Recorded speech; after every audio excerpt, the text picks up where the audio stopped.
gagal lagi. Teman, kami sedang ikut sayembara ayam nih. Aturan permainannya mirip sekali dengan panjat pinang. Tuh, lihat hadiahnya. Kalau kami jadi juaranya, ayam cemani itu boleh dibawa pulang. Teman, di Kecamatan Kaloran, Kabupaten Temanggung, Jawa Tengah, sayembara ayam adalah salah satu permainan tradisional yang masih terjaga. Biasa dimainkan di lahan persawahan menjelang musim tanam.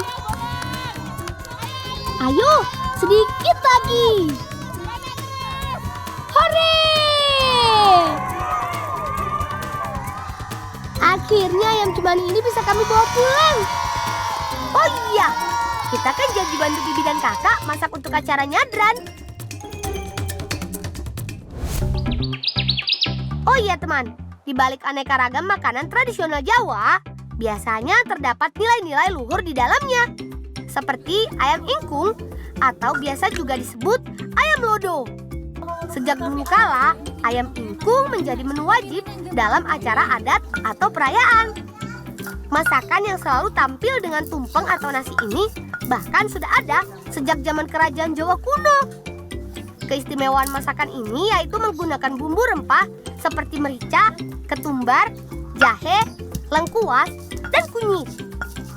Untuk menguatkan rasa, bibi juga menambahkan daun salam, serai, dan gula merah.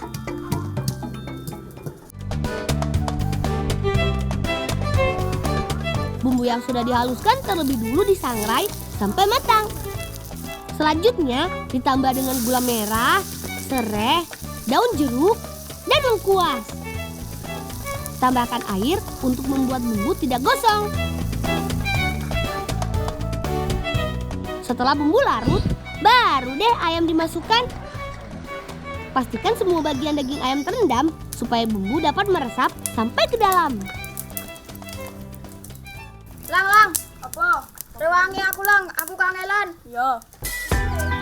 Dari buku yang aku baca, ayam ingkung berasal dari kata menengkung, yang berarti memanjatkan doa kepada Tuhan dengan kesungguhan hati.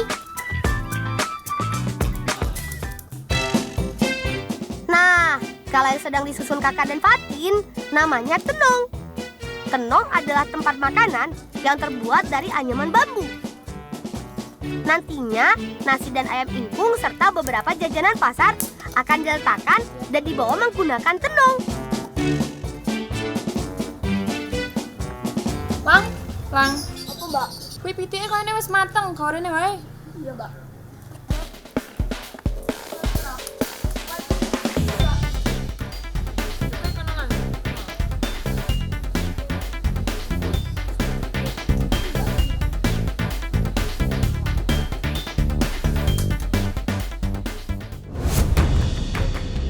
Gimana? Masih dalam suasana lebaran seperti sekarang? Makin asik kan ngebolang bersama kami? Hari ini warga desaku sedang menggelar acara nyadran teman. Acara adat yang dilaksanakan 1 kali setahun ini adalah wujud syukur kami kepada Tuhan. Upacara dipimpin oleh tokoh masyarakat, pemuka agama, dan juga sesepuh desa. Semua warga yang hadir berjalan bersama menuju tempat yang sudah ditentukan. Uniknya, setiap kepala rumah tangga wajib membawa tenong berisi makanan. Ayo maju siap, tenong ditaruh, maju. Tenong taruh. Kata kakek, tradisi nyadran atau serada sudah ada sejak masa kerajaan Majapahit. Awalnya, serada dilakukan oleh Raja Hayam Wuruk untuk memperingati kematian Raja Patni. Saat Islam masuk ke tanah Jawa, tradisi ini masih tetap ada. Hanya saja dilakukan dengan mengikuti ajaran agama Islam.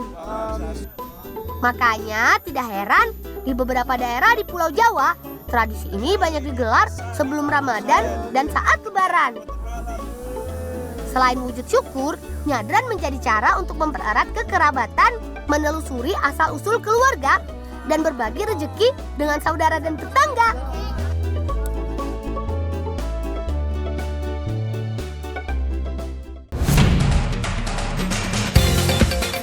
Eits, yang di rumah masih ikut ngebolang bersama kami kan? kami sedang menuju ke kebun jambu biji milik Pak De Slamet.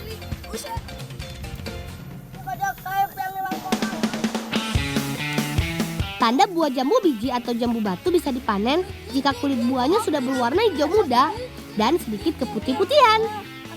Biasanya setelah buah berumur 2 sampai 3 bulan. Untuk menjaga kualitasnya, sebaiknya buah yang sudah dipetik langsung disimpan di keranjang. Jangan sampai buahnya jatuh ya, karena goresan dan luka pada kulit buah akan membuatnya mudah busuk. Teman, di kebun jambu milik padeku ini, pohon jambu bisa berbuah setelah berumur 6 tahun. Lebih lama jika dibandingkan dengan jambu cangkokan, yang akan berbuah setelah 6 bulan ditanam. Selesai dipetik, buah langsung dipilih berdasarkan kualitas. Ada yang kualitas super, ada juga buah yang biasa. Buah dengan kualitas super memiliki kulit yang halus, tidak lecet atau cacat, dan bebas dari penyakit. Sementara buah yang sudah matang biasanya langsung dibawa ke pasar supaya tidak busuk sebelum dijual. Teman, ada banyak cara untuk menikmati vitamin yang terkandung pada buah jambu. Misalnya dengan membuat jus jambu atau dimakan langsung. Tapi kalau aku lebih suka membuatnya menjadi jajanan yang gurih dan nikmat. Kami menyebutnya jambu aroma. Dibuat dari jambu biji, tepung, serta campuran parutan kelapa dan gula pasir untuk isiannya. Untuk menjaga kandungan vitamin C yang ada di dalam jambu biji, kami mengolahnya tanpa dimasak terlebih dahulu. Setelah buah dikupas, daging buah dipisahkan dari bijinya. Selanjutnya, dipotong memanjang dengan ukuran kurang lebih 1 cm. Nah, kalau yang sedang Bibi lakukan ini adalah membuat kulit dari bahan adonan tepung. Kulit dibuat dengan cara dipanaskan pada wajan. Uniknya, proses ini dilakukan tanpa menggunakan minyak goreng.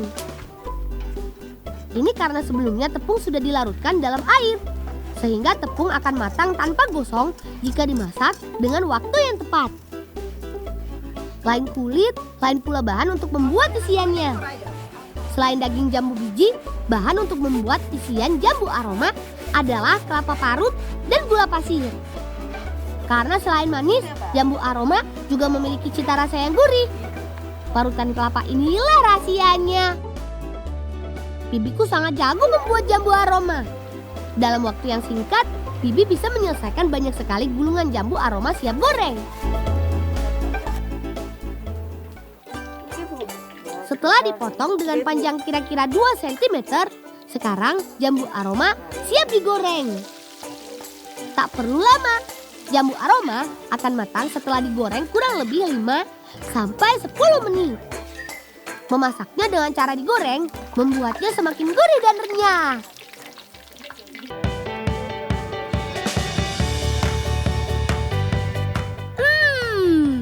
Jadi tak sabar untuk segera menyantapnya. Tapi tunggu dulu ya teman, karena kita harus membuat satu olahan jajanan lagi nih. Kami akan membuat keripik nih, tapi dari kulit singkong loh teman. Caranya dengan memisahkan kulit ari dan kulit tebalnya terlebih dahulu. Kemudian setelah dicuci, singkong dikupas untuk diambil kulitnya. Kulit singkong mudah terkelupas karena tidak merekat kuat pada dagingnya. Di tempat kami, olahan ini lahir karena banyak kulit singkong yang terbuang sia-sia saat musim panen tiba. Sebelumnya kulit singkong hanya dimanfaatkan untuk kompos, bioenergi, dan pakan ternak. Belakangan baru diketahui ternyata kulit singkong memiliki kandungan karbohidrat tinggi dan aman dikonsumsi manusia.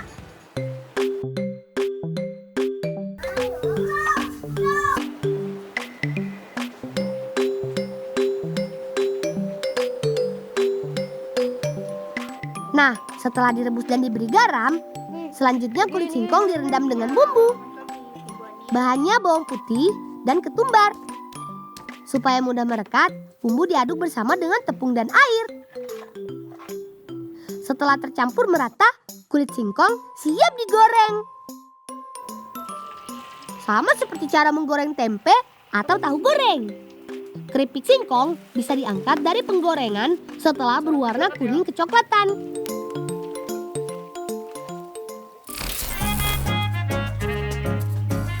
Ini dia si gurihnya keripik kulit singkong. Dan si jambu aroma ala si bolang Temanggung.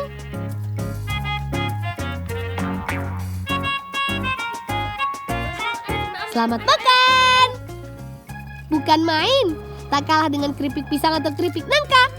Keripik kulit singkong memiliki cita rasa yang istimewa. Apalagi disantap bersama dengan sambal rujak buatan kakak. Jambu aromanya juga tidak kalah enak nih teman.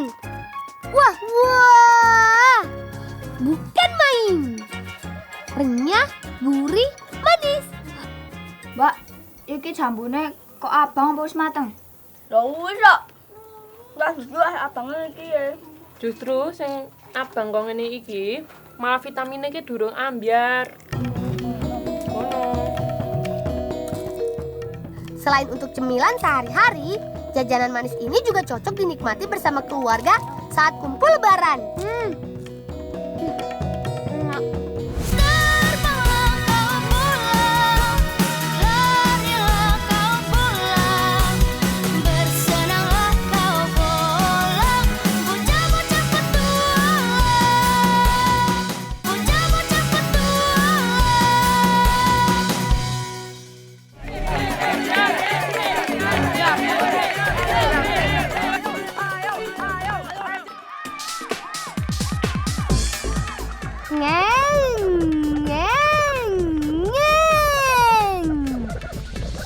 Ayo, meluncur gerobak raungku. Teman, begini nih keseruan anak-anak desa Seragi, Kecamatan Songgon, Banyuwangi, Jawa Timur. Oh iya, namaku Dimas. Kita akan bertualang seru di lereng Gunung Raung bersama Fajar, Kiki, dan Raihan. Ayo konco-konco, ngebolang yuk! Gerobak raung merupakan mainan ala anak-anak lereng Raung yang terbuat dari perpaduan kayu dan potongan bambu. Kayu akan membuat setang dan roda menjadi kokoh. Sementara bambu akan memberi kekuatan dan kelenturan saat meluncur di medan tanah yang curam dan bergelombang. Kalian siap? Geser siap. Siji, loro, telu. Ayo, kebut!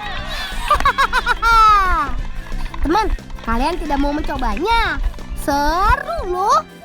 Apalagi sambil menikmati pemandangan hutan pinus dan udara segar khas pegunungan.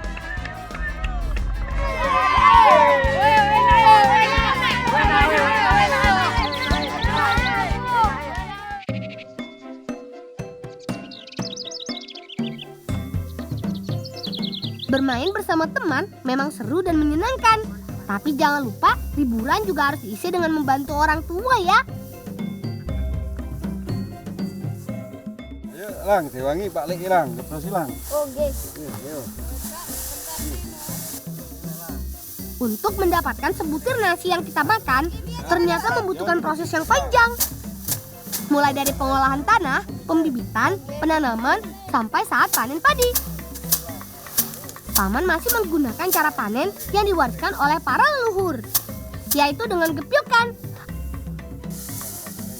Caranya mudah kok. Ambil segenggam batang padi dan pukulkan ke papan perontok hingga tidak ada bulir gabah yang tersisa di batang padi. Cara memanen juga menentukan panjang pendek pemotongan batang padi. Teman, meskipun cara ini sangat menguras tenaga, tapi bisa memaksimalkan hasilnya. Selain itu, limbah batang padinya masih utuh dan bisa dimanfaatkan sebagai pakan ternak. Pak Lek niki gabah biasanya digawe napa? Gabah iki didol ning pabrik, tunggale iki ya digawe bipang karo ibumu.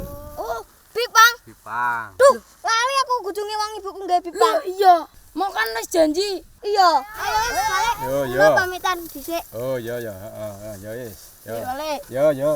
Wis ayo, Gini, jalan gini, gini. sik. Ono. Ayo.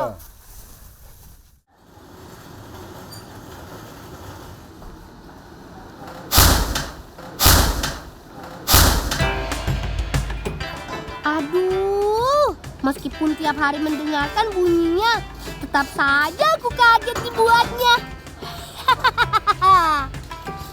Oh iya, selamat datang di tempat pembuatan bipang milik keluargaku, teman. Bipang merupakan makanan ringan yang manis dan renyah. Cemilan ini banyak dijumpai di Jawa Timur. Kata ibu, sebenarnya bipang berasal dari negeri tirai bambu loh. Cemilan manis ini sudah ada sejak masa penjajahan Jepang di Indonesia. Bi berarti beras dan pang berarti wangi. Tapi entah kenapa orang Indonesia terpeleset lidahnya dan banyak yang menyebutnya jipang. Di Indonesia ada 2 jenis bipang yang dibuat, yaitu bipang beras dan bipang jagung. Sebetulnya hampir tidak ada perbedaan cara mengolahnya. Hanya setelah matang, bipang beras harus dipadatkan dengan alat khusus yang beratnya mencapai 40 kg. Setelah itu baru dipotong sesuai ukuran.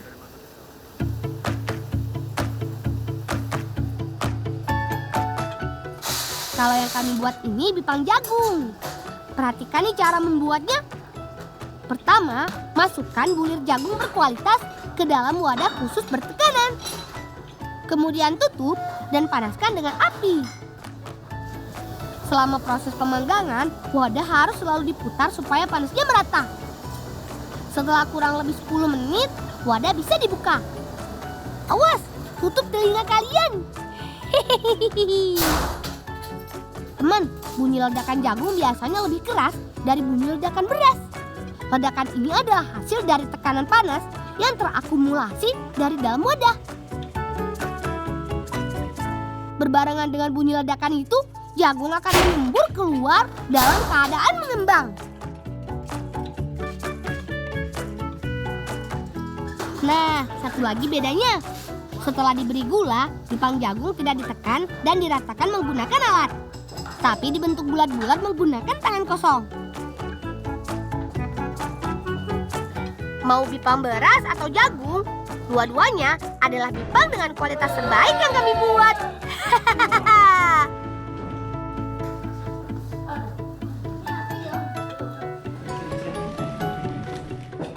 Lang, bentar ditoto, selagi di acara. Oh ibu. Oh iya teman, rencananya hari ini mau ada acara selamatan desa. Jadi ibu mau membuat tumpeng bipang 2 rasa. Bipang karamel sudah jadi. Sekarang gantian membuat bipang rasa pandan. Teman, rasa dan warna bipang ditentukan saat proses pemasakan gula. Dalam proses ini kita bagi menjadi 2 bagian, yaitu pembuatan warna dan pelarutan gula pasir dan bahan khusus. Setelah gula pasir dan ramuan rahasia dicairkan, kita bisa menambahkan sari pandan ke dalam larutan gula.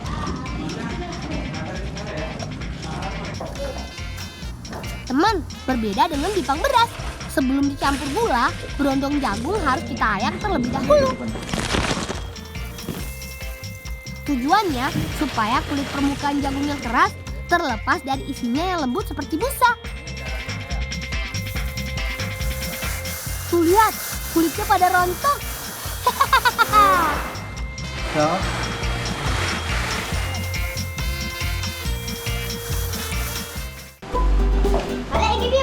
Langsung sok kita kapan? Oke. Nah, setelah bersih, kita lanjutkan ke proses selanjutnya.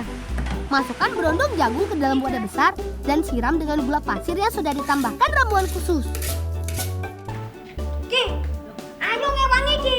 Ngado, dulu. Enak mangan ah. Ngewangi sih. Mangan ngewangi lho. Kemudian aduk-aduk hingga merata. Setelah merata, bipang harus dipindahkan ke meja cetak. Nah, ini dia atraksi yang kita tunggu-tunggu. Ayo, lempar paman.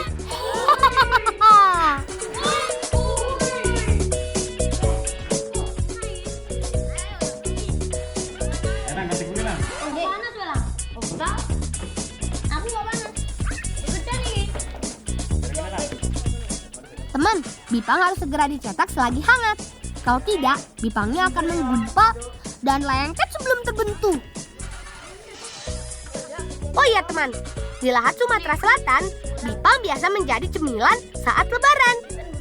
Makanan ini selalu hadir saat berkumpul dengan keluarga tercinta di hari yang fitri. Lan, wis mari to. Sampun niki. Rendang ae ditoto serat digoreng acara serat mulai. Ya, tahu mari bro. Ayo niki. Jaga kesehatan ya. Esok kita ngebolang lagi. Ngebolang yuk.